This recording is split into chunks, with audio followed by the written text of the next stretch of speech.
Shabbat Shalom. Chag Sameach.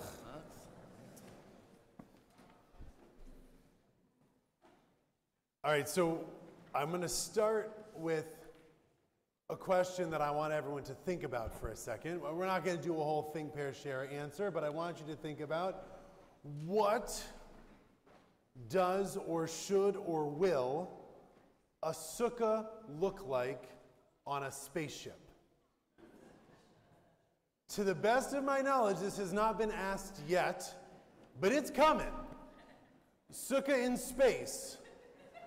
What do I need to think about? What should it look like? Okay, I can't resist. You're the bar mitzvah's family. Bum, what you got?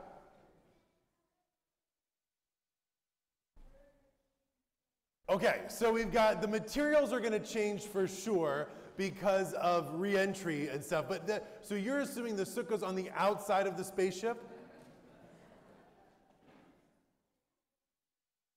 See, if it's on the inside, okay, all right, my friend Max, you're totally right. Because if the sukkah's on the inside of the spaceship, what's my problem?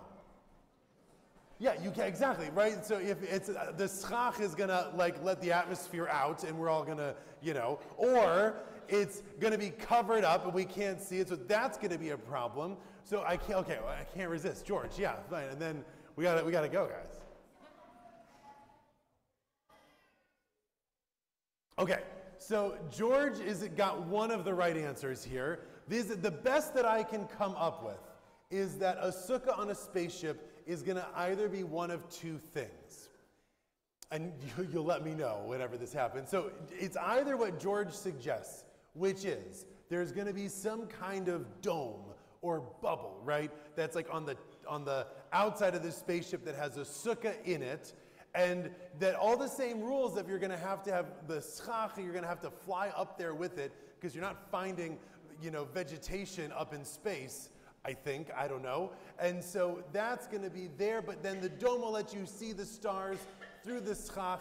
I think that might work. Or, and I think probably the halachic way of doing a sukkah on a spaceship, again, relevant topic, I know, is that you would have the sukkah set up on the outside of the spaceship.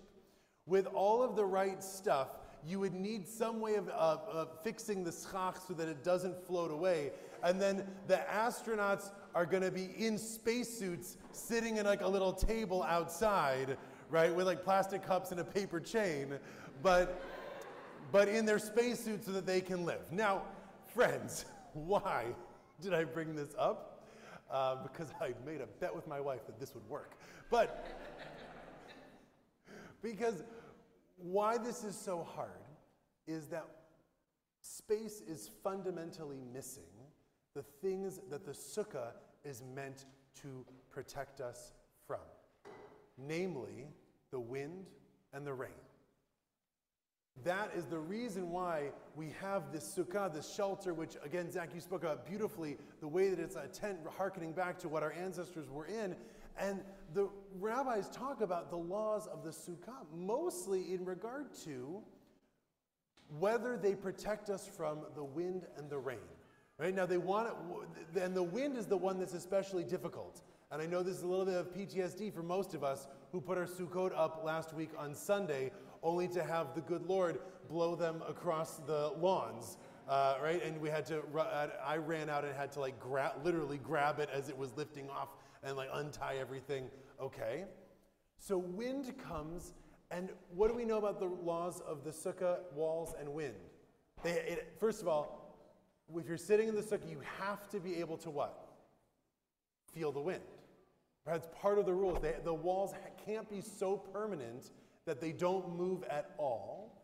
But if the walls move too much, then it's also a treif sukkah. It doesn't work. Right? So there's a very fine amount of give that the walls, it's 3 tvachim, right? That the walls have to be able to move a little bit in the wind, but not too much in the wind. Otherwise, the sukkah doesn't work anymore. So the question is, why? And for that, I think we have to think about what wind represents in our tradition.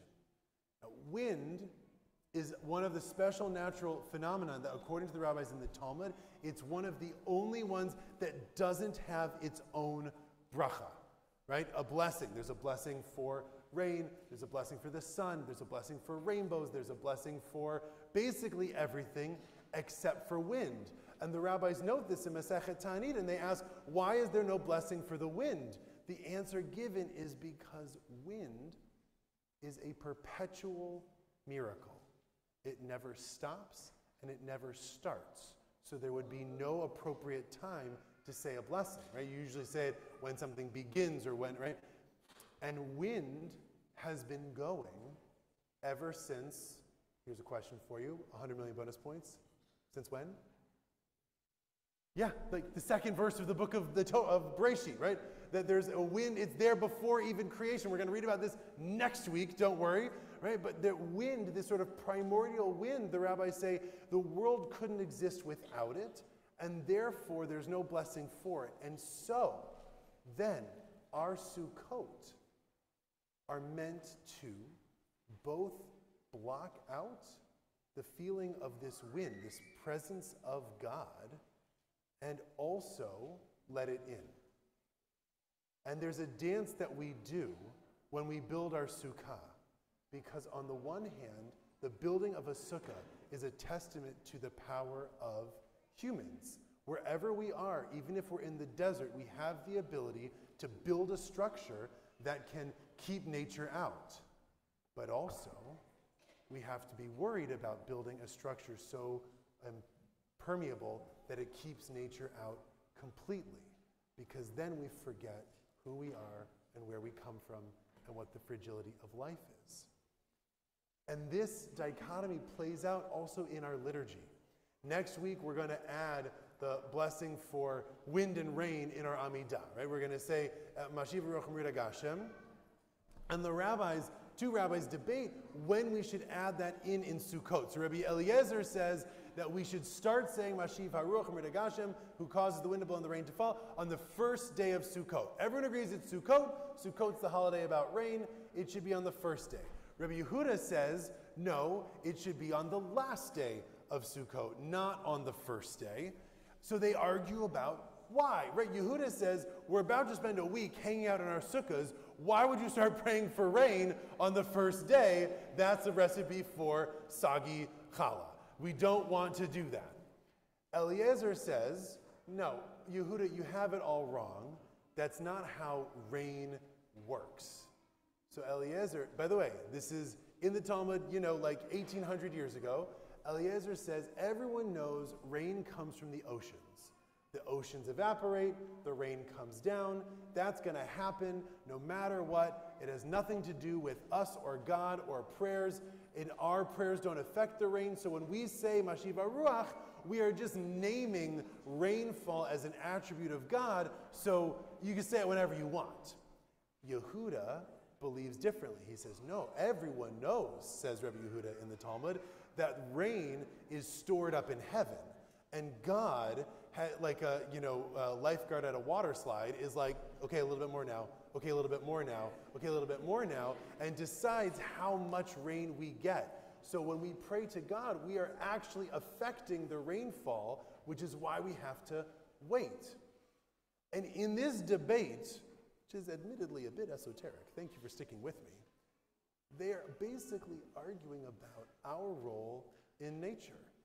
Does nature just go about its course regardless of what we do? God set things up, but we can't really affect anything. Or do we and God have the ability to actually affect our lives in the natural world? And we all know, by the way, what do we do? When do we start saying it on the first day? No, we wait, right? We go by Rabbi Yehuda theologically because we believe, right, that God can help us with the rain. And I would argue now, not only theologically, but we understand very well how much our actions affect the weather and the rain around us. And we take that into account now, and we think about that when we say Mashiv HaRuach Amrita Gashem. Because The worry is if we follow Rabbi Eliezer, if we go by this idea that the world really just is doing its thing and we can't affect it at all, not only do we abdicate some of our responsibility for what is happening in the world, but we also miss out on an opportunity for wonder and amazement and appreciation of the natural world. But years and years ago, this is what William James writes about in The Varieties of Religious Experience. He says, to our detriment, he says, gone are the days when you could look at the scientific formula of the world around us and see the face of God reflected therein. Right? It used to be that looking into science and the natural world was a way that people sought God and God's plan. But according to James, no longer. We just believe that it's sort of dead science. He actually says it's mere weather prediction. It's just mere weather prediction. It has nothing to do with us. And I think that that's a problem. And Sukkot is a reminder for us to literally sit at the fulcrum of this tension. Our power both to build something to keep nature and God out, and also our peril if we do that too much.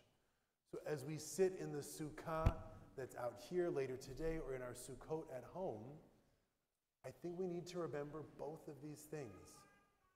We should bless and be thankful for our ability to build, for our ability to protect ourselves from the wind and rain, and we should also remember that we are deeply a part of affecting the wind and the rain and the weather around us, and we should feel affected by it in that way as well.